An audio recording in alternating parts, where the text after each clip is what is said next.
like to say, a little controversial, but I couldn't care less. We have a lot of bad criminals that came into this country, and they came in stupidly. It was an unforced error. It was an incompetent president that allowed it to happen. It was an auto pen maybe that allowed it to happen, and it did happen. But we also have a lot of bad people that have been here for a long time.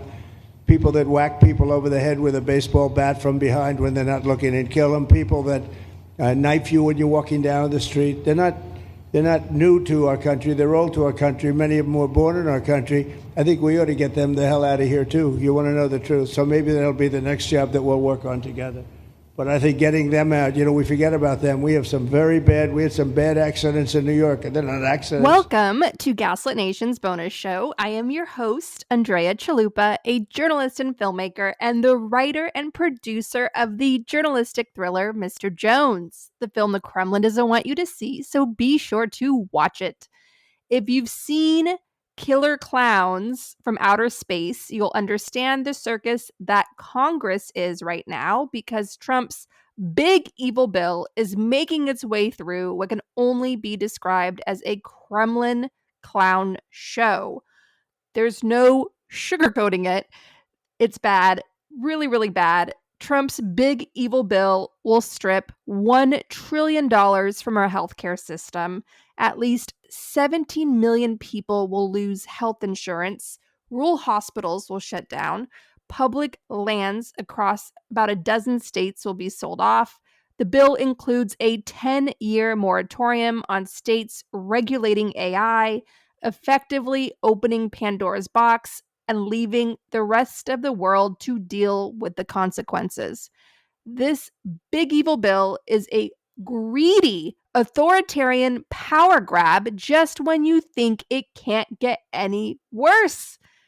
There's this from The Guardian. The measure would authorize a level of immigration enforcement spending that analysts and advocates say is without precedent. Trump's so-called Big Beautiful Bill dedicates roughly $170 billion for immigration and border-related operations, a staggering sum that would make ICE the most heavily funded law enforcement agency in the federal government. As I was reading that just now, I was reminded of that quote in George Orwell's 1984, where he describes the Ministry of Love as the most brutal one. The Ministry of Love. That's where the barbed wire, the weapons, the boot smashing a human face forever and ever, as Orwell described dictatorship, that was the Ministry of Love. And so Trump's big, beautiful bill is just another way of saying the Ministry of Love from 1984. Obviously, this will fuel far more ICE raids throughout the land, and we're all going to have to learn to live with spotting ICE raids and knowing what to do about it, knowing how to help people. If you are feeling scared, it's not fear you're feeling. It's a lack of preparedness, because you can prepare to be brave. Everybody that came before us, they prepared to be brave. They practiced being brave. Part of being brave requires knowing what to do. If you can prepare to be brave, if you can prepare to know what to do, you can not just acclimate in what's coming, you can thrive and save lives in what's coming. So take a deep breath as all of this comes through. Take a deep breath and prepare to be brave. And you cannot prepare to be brave unless you first choose to be brave. So if you make the decision, I choose to be brave, that is your path towards becoming prepared. I promise you, that is the story of hard-fought progress throughout history. That is how to secure your seat on the right side of history. And that is what we're going to do together. We are together making the choice. I choose to be brave. Step number 1. Step number 2, I choose to be prepared to be brave. We all prepare for it. How do we prepare? That is the show. That is Gaslit Nation. We prepare you for the worst so that we don't panic and we don't go into shock. We don't curl up in a fetal position. We spring into action.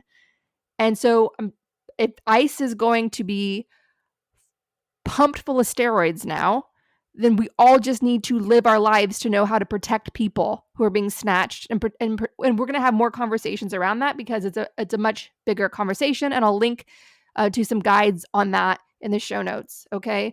And I'm recording all this on the day that I received a text from someone alerting me that there was an ICE raid in our neighborhood. I'm currently not home at the time. I'm traveling for the summer break with my kids, but that's what's happening. Is, that's life now. You're getting a text message from a friend saying ICE raid. It's on Nextdoor. They're talking, the website Nextdoor is talking about an ICE raid in our neighborhood. You want to know what Nextdoor, that site that many of us subscribe to, get email alerts to about what's happening in our neighborhood? A lot of people I know use Nextdoor. I find it really funny and interesting. I live in New York, so Nextdoor for me is really colorful. And I don't know what it's like for your neck of the woods, but Nextdoor, that site is now going to be full of ICE raids.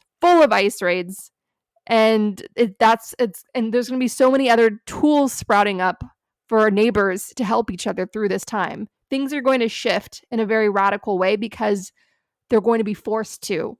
We know this because we've been through this already in recent years, as I'm about to go into.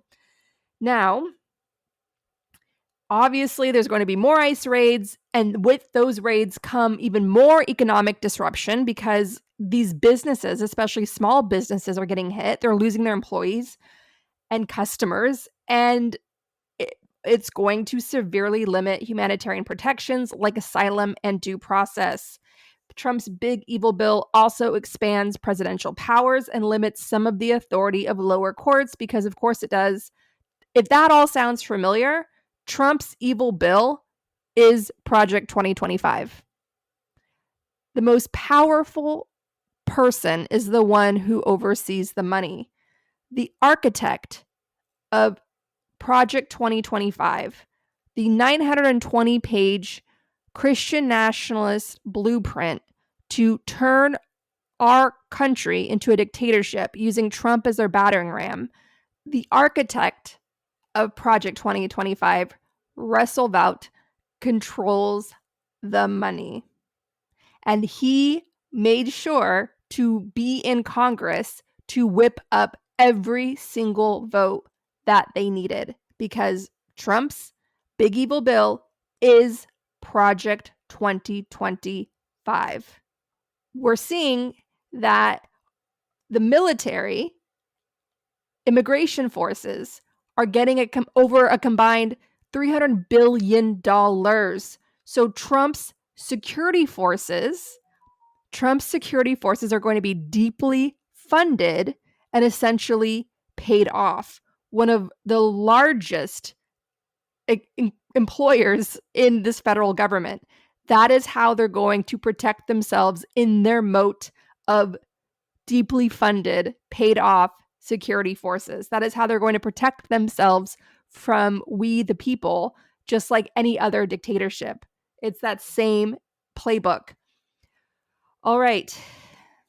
So now as of this recording, around 1:30 p.m. Thursday, July 3rd, it looks like Trump will sign this big evil bill on July 4th.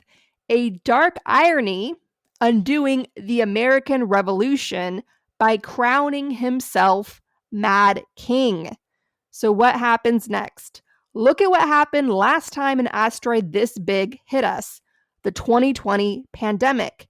And of course, the murder of George Floyd exposed deep societal inequality, and people responded with protests and organizing.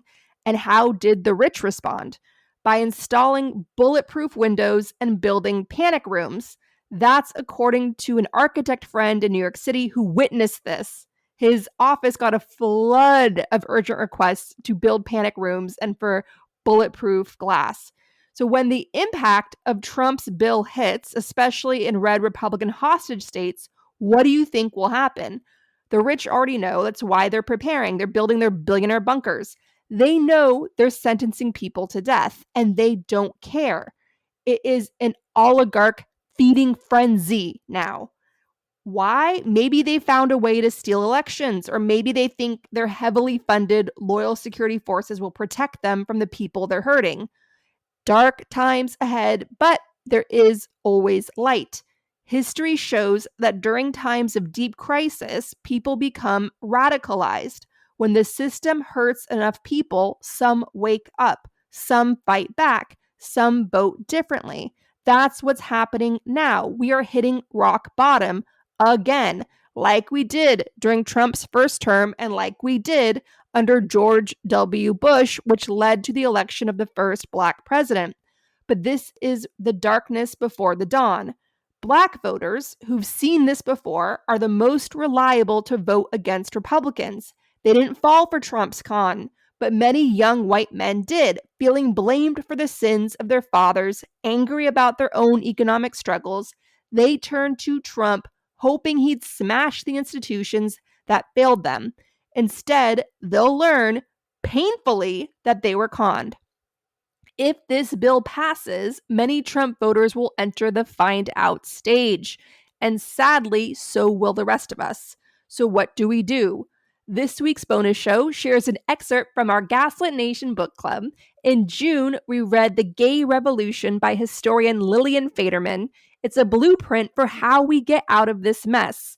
Real change comes from people refusing to give up, fighting for love and justice, even when the odds are stacked against them.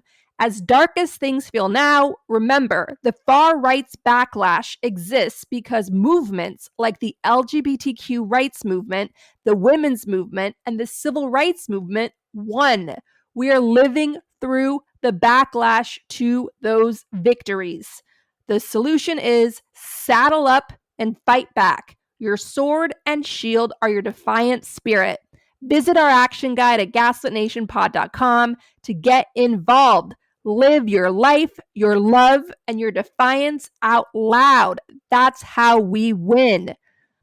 Programming update, Le Petit Prince will take us on a journey to the stars on Thursday, July 31st at 4 p.m. Eastern.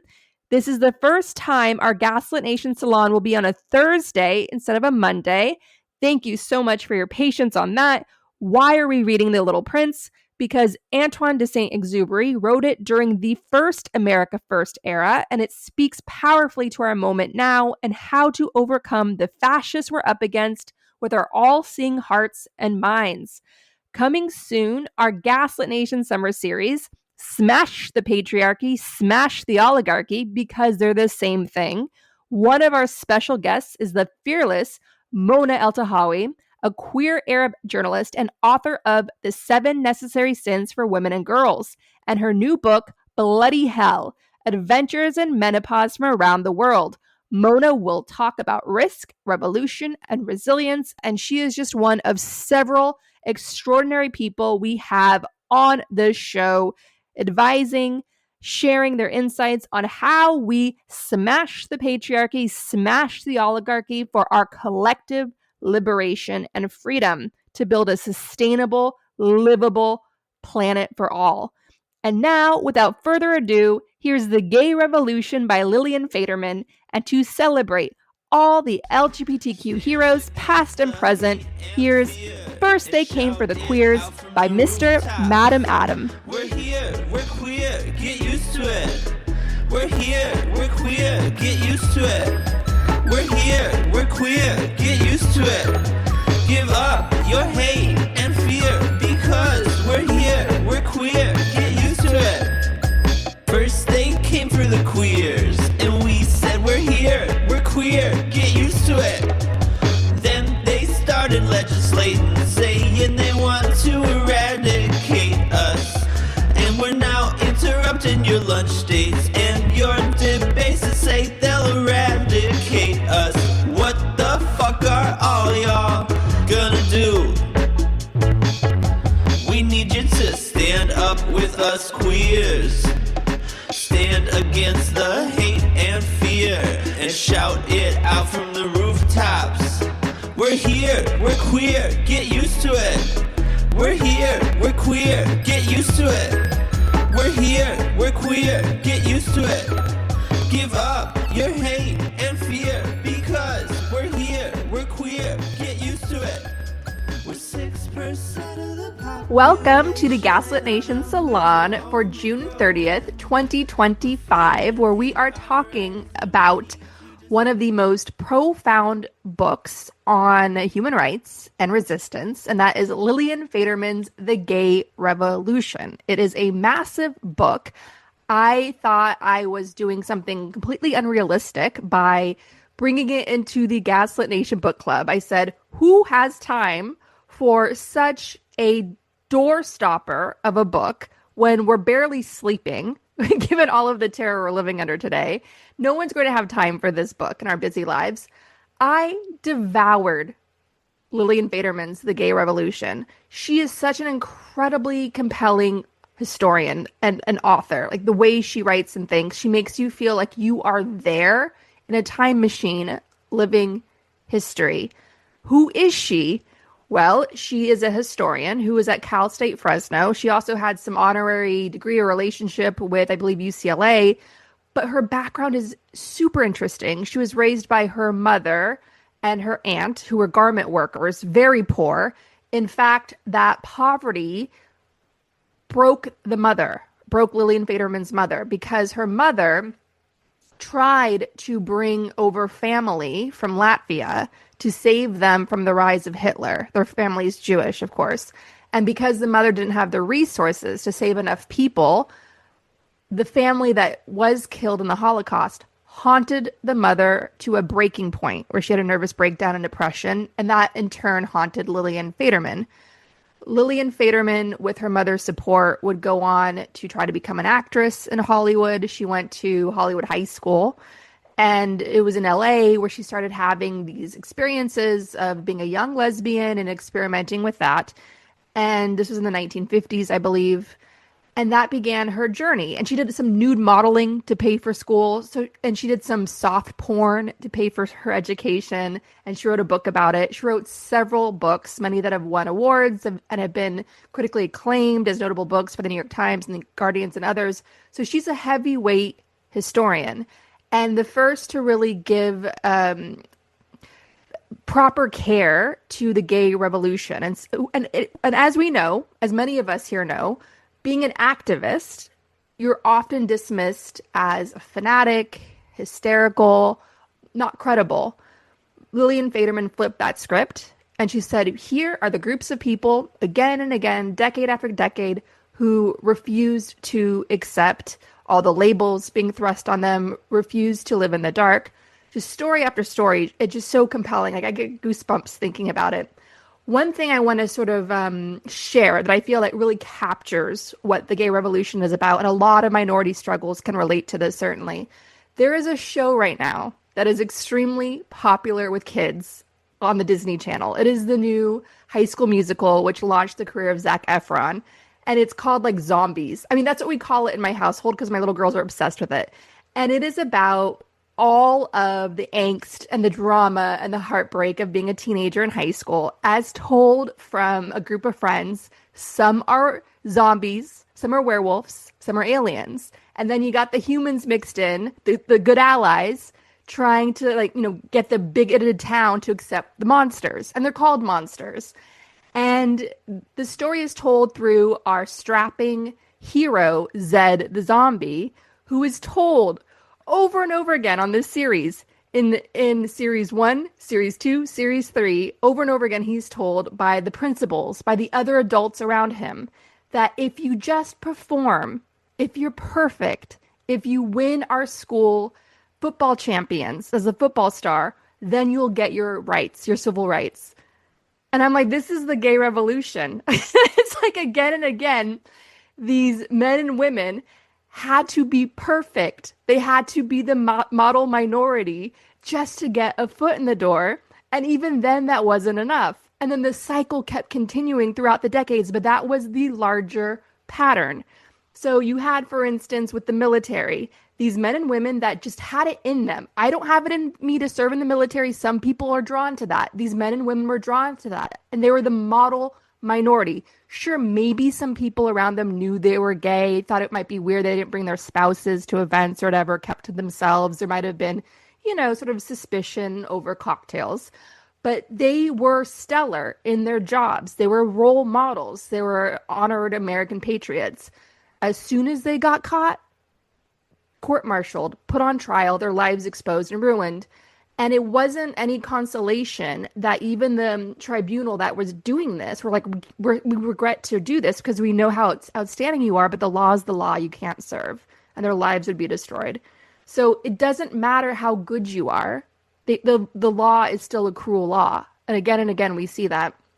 And the cycle would also include not just the model minorities thinking if I just do everything right, if I'm a workaholic, if I'm perfect, if I bring value to this country, this organization, this group, they'll accept me. That was then met by the civil disobedience. That would include model minority types. So the civil disobedience wave would come next. And that would include activists getting creative. Oh, we have the American Psychological Association meeting and they're coming together. They're going to talk about all sorts of issues. Well, let's confront them about having homosexuality as a mental illness, a disorder. And so they would then have their activists come in, be very creative, scout the venue, see where the exits are, see where they could burst in like the Kool-Aid man to make the biggest effect. And so then you'd have the civil disobedience group come in and do the damn thing and put on a show, which is why I'm always saying art is resistance, because these activists would get really creative about what they would wear, what their signs would say, how they would dress, the flair. Or they would chain themselves to the White House in trying to repeal Don't Ask, Don't Tell, and so on, So that would be the cycle. The model minorities would come in. It would never be enough because it's never enough. And then the civil disobedience types would have to come in and get creative, get fancy with it, burst the creativity. And then that would be the pattern repeating over and over again. And the other common thread throughout the story of the gay revolution was what wins all battles. Doesn't matter who your enemy is, this is what wins. And it was persistence and love. Persistence and love. There's a story that broke my heart. I was crying listening to this story. Like, I want to option the rights to the gay revolution and make this my next Gareth Jones compelling film. Like, it's such an extraordinary story. And this is the first time I've heard of it. And it's the story of Karen Thompson, who was in the closet with her girlfriend, Sharon. Sharon got into a horrendous car accident in 1983. And Karen Thompson wanted to be part of her care, to make sure that her girlfriend, her partner in life, was taken care of. But the problem was that her girlfriend was in the closet and she had an extremely bigoted family. This was in Minnesota in the 80s under Reagan, the Reagan Revolution, against the backdrop of the plague, the AIDS epidemic. And along comes this love story. And so Karen Thompson is seeing a therapist, and the therapist says, you need to come clean with Sharon's family. Because I think Sharon was in a coma at the time. And so Karen Thompson was hanging around the hospital, hanging around her girlfriend in a coma. The family was there. And the plans had to be made for Sharon's future. Rehabilitation, like what was going to be done to her? Like, how would she live? She was in a vegetative state. What would be her new life now, her new routine? And so Karen Thompson's therapist told her, you just need to come clean with your girlfriend's family and just say, we were a couple. And I love your daughter, and I want to be involved in taking care of her and making sure she has the best life possible. And that's a well-meaning therapist, obviously. But in practice, what happened was, as soon as Karen Thompson came forward, the family, I believe it was the mother, physically lunged at her, nails out, like try to physically attack her based on that news. Karen was so shaken, she reached out to PFLAG, which is a group of parents who are on the front lines of fighting for civil rights for their gay sons and daughters. Another thread of this story, just as I've witnessed in resistance movements in Ukraine against Russia, parents play a big role in fighting for rights. All those kids that are on the square, Euromaidan, the parents showed up to join them, to say to the riot police, you're not killing my kids. You have to go through me. I'm going to fight you. So parents, the good parents, the real parents were a big thread in fighting for resistance too. Parents coming on the front lines. That, and I'll get back to that in a second. But so Karen Thompson went to PFLAG saying, please help mediate in this relationship with my girlfriend's family. They want to cut me off. They won't let me see her. PFLAG tried to step in. The family's bigoted lawyer said, "Don't you dare harass my client, you're out." And the family ends up moving Sharon far away, so Karen Thompson can't even get to her or has to jump through hoops just to see her. And it's just horrible because the family is so homophobic that they rather let their daughter wither away in some far off center with no care, just like rotting away somewhere. And so not only is Karen Thompson like desperate just to see her girlfriend, she wants to save her life because she believes in her ability to rehabilitate and have a meaningful life and not just be rotting away in a corner somewhere in a friggin' hospice. That's where her bigoted family stuffed her. And so Karen Thompson fights. And I'm not doing this story justice, but she fought, and ultimately goes to court. And the therapist, the physical therapist, the speech therapist, the occupational therapist that were working with Sharon's girlfriend, they all stepped forward in court and testified that when Karen Thompson was in the room, her girlfriend lit up and became another person. And sorry.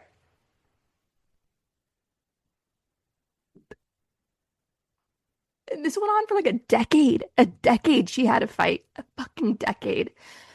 And finally the court, society was changing. The AIDS epidemic was in the background. And the AIDS epidemic is a whole other story, which is, faced with death, faced with an existential crisis. Groups were organizing, literally fighting for their lives, like militant organization, petty fights squashed. Like people were building organizations and coalitions from the ground up because of that emergency. So that was happening in the background as Karen Thompson's fighting. So society's being forced to change because gay men and women and their allies in this emergency room situation are forcing it to change, like literally fighting for their lives. And so finally the court agrees and says that Karen Thompson can be with her girlfriend and the girlfriend can be the caretaker.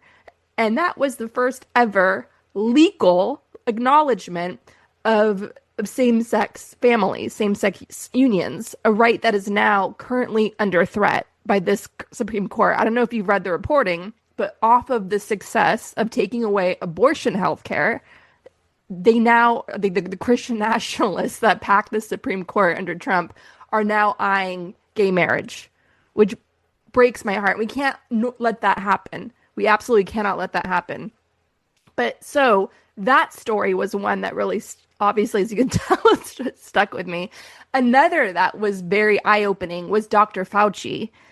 Dr. Fauci, who comes from, I don't know if you know this, from a prominent Brooklyn family of Faucis. If you go to Greenwood Cemetery in Brooklyn, which is considered very hallowed ground, not just because of the people that are buried there, but because of American history. The Battle of Brooklyn of the Revolutionary War was fought in this neighborhood where Greenwood Cemetery is. You have all sorts of war heroes, Leonard Bernstein, Basquiat, the family members of presidents are buried there. Civil rights icons are buried there, including the super rich black woman, I forget her name in this moment, who funded John Brown, who got the Civil War going with the Harper's Ferry raid. That was sort of the first shot of the Civil War. And Dr. Fauci's family is prominent in Greenwood Cemetery. You see Fauci. So Fauci, when he was it the NIH, I believe it was, he was getting all of these activists, gay activists, who were creating all sorts of noise outside his window, outside the building, massively aggressive, militant, loud protesters. And Fauci, instead of being an asshole, was like, you know what, I'm going to meet with you and hear what you have to say. And that's extremely important, what happens next. He sat down with these protesters, and he was blown away by the depth of their knowledge into all of the AIDS drugs that were on the horizon and all the methods and all the testings. They had done their research, and that is key for all of us in our work, doing the research, knowing the issues inside and out, being loud, being proud, and doing the damn research, right? So we get in their faces to get the meeting, and then we hit them with the facts. That's what these gay activists did. And they sat down with Fauci, and Fauci was like, okay, I'm going to work with you. I'm going to take your feedback, and I'm going to develop these new testing systems and improve them based on what you think is going to work best. So he was collaborative with these organizers, with these protesters.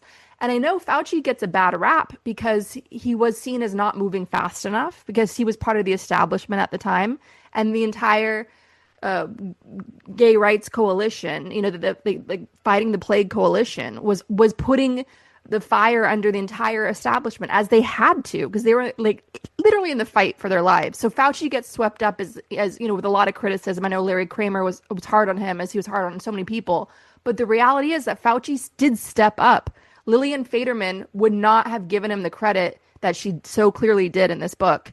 And my uncle worked with Fauci at NIH back in the day and said, oh, he was amazing when it came to that. He really worked with the community to try to get the drugs moving faster and sort of really shaking up the system in ways it hadn't been challenged before. And basically allowing those activists to have a larger voice in that process. So that was interesting.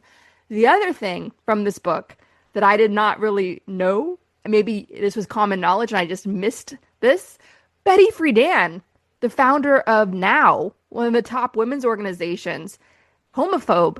She was very, very aggressive, dismissive of the lavender scare and not trying to exclude lesbians, especially from NOW's work. She then flipped on that. She was pushed to flip on that. And that was, a big deal. So little things like that you find out as you're going along. And so ultimately, at the end of the day, the gay revolution is a story of America's own history. And I think one of the best ways to think about where we are as a country for our own sanity and our own progress is this. America was always hellfire. America was always a system of cruelty. I know we say that a lot on the show, and we almost become numb to it. It was a country built on the institution of slavery. Wall Street was built on the institution of slavery. All those banks had to insure all those slave ships, and they made a lot of money off of slavery. And then, of course, the genocide of Native Americans. Our own Civil War heroes, like Grant and others, were carrying out the massacre of Native Americans. America's a cruel, cruel, cruel country with an extremely cruel history. And we didn't really start becoming a democracy until recent decades. And that's why we're seeing such a violent backlash against our rights, a deeply funded, deeply organized resistance to the progress that we're making. And I think if we all take a step back and take that broader view, and I know we have this conversation a lot on the show with guests on the show, but The Gay Revolution really is one of those books that is a reminder of that. I mean, I know this is, it's like, I wish so I think, I don't want to say pat ourselves on the back. We've actually come as far as we have, given everything we're up against, but that's the reality. And I think anything to take away from this book is that just to be able to live your life with freedom, to be who you are, how you were created, the instincts that you have, the longings that you have, the expressions that you have inside of you, all of that beautiful, colorful, charming mess, the weird that the world needs from you now more than ever. All of that was put inside of you in this moment of time on this planet right now for a reason. There's no greater freedom and gift to the world to be able to unleash that and explore it to its full potential and power. And just all of these cruel, ignorant, small-minded mouth breathers that tried to suppress all of that for so long. I can't think of any greater cruelty. And the way we fight back through it is joining together, reminding each other that none of us are alone. That was a radical act in the 1950s when they were hunting homosexuals, when young gay men and women were being lured with, fake promises of intimacy or, fake pleas for help. And then they're being lured to hotel rooms or other places in like a dragnet of like, oh, we found you, you're gay. You're going to be arrested now, you're going to be investigated. Turn in other gay people that you know, right? The way they combated that, one of the most radical things they did in those very early, dangerous days of where homosexuals were literally hunted, was they had consciousness-raising groups, just men and women getting together small groups and reminding each other, you're not alone, I'm not alone. That's where the radical acts came from. And then they declared their worth, their value. To say, like, I'm gay and I'm proud, that was what led to Pride, the larger marches that we're having now in America that are being banned today in Viktor Orban's Hungary. That was a radical act. That speech that was given, I think in the 60s, it's in the book, where someone said, one of the activists just says at a meeting of like minds and allies saying, I'm gay and I'm proud. I'm gay and I'm proud. Like, those words were revolutionary. And they didn't feel revolutionary at the time, but it did create a shift. So I think that's what we have to remember. Combating the loneliness epidemic, because the loneliness is what serves them. Thinking that we're alone and we're not powerful, but that we're alone in this. So coming together, consciousness raising, dignity, all of those things create powerful ripple effects. And it's from there that the radical actions are born, where the civil disobedience, where the, fighting our way to get a seat at the table, making noise, doing our research, demanding the meetings, finding our allies within the system and forcing them to do right by us. That is how we break through. So just remember, the gay revolution is the wind at our back. All of those men and women that came before us, they're inside of us now, showing us the way. And they're turning up the volume on our voices and they're letting us borrow their courage, because every single one of them were men and women who were just as scared as we are today, just as confused and overwhelmed and sleep deprived as we are today, if not worse, because they had a much harder battle. And one of the enemies they're up against among their own groups. There's a whole section on the gays in Miami, right? Miami, the bane of our existence. Florida, the bane of our existence here in America. And that was apathy, where enough rights had been won, enough people were comfortable that they're like, why do we really have to fight? Who cares about gays in the military? What does that really matter?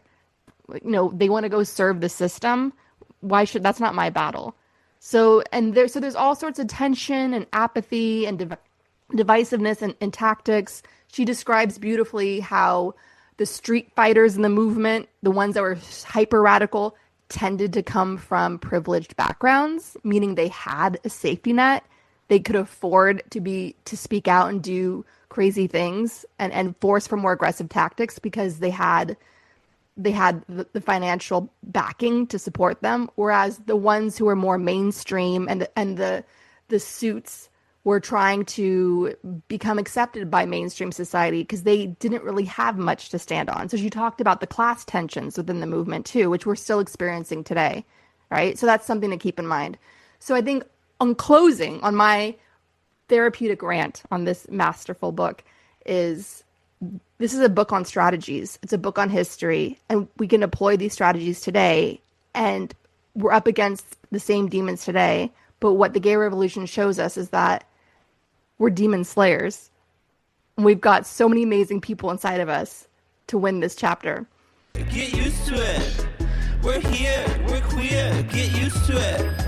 We're here, we're queer, get used to it. Give up your hate and fear, because we're here, we're queer, get used to it. First they came for the queers, and we said we're here, we're queer, get used to it. Then they started legislating, saying they want to eradicate us. And we're now interrupting your lunch dates and your debates to say they'll eradicate us. What the fuck are all y'all gonna do? We need you to stand up with us queers. Stand against the hate and fear and shout it out from the rooftops. We're here, we're queer, get used to it. We're here, we're queer, get used to it. We're here, we're queer, get used to it. Give up your hate and fear, because we're here, we're queer, get used to it. We're 6% of the population and our numbers are only growing. But fear and hate are rising, we need you to